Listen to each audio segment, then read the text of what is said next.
Eva mall 4 રસ્તા જોઈ રહ્યા છો. અહીંયા ઘૂંટણસમાં પાણી ભરાઈ ગયા છે,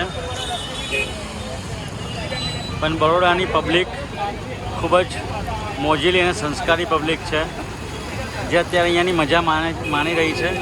પણ પાણીનો ફોર્સ અને પાણીનું વહેણ ઘણું વધારે હોવાથી નીચાણવાળા અનેક વિસ્તારોમાં પાણી બહુ ઝડપથી ભરાઈ રહ્યા છે. અત્યારે આપ જોઈ રહ્યા છો પાણીમાં લોકો જરૂરી સામાન અને ચીજ વસ્તુ લેવા માટે નીકળ્યા છે.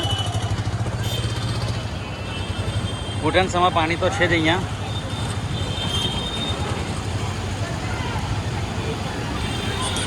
વડોદરાનો માંજલપુર વિસ્તાર છે, બહુ ફેમસ જગ્યા છે ઈવા મોલ. એની બહાર ઘણા એવા પાણી ભરાઈ ચૂક્યા છે.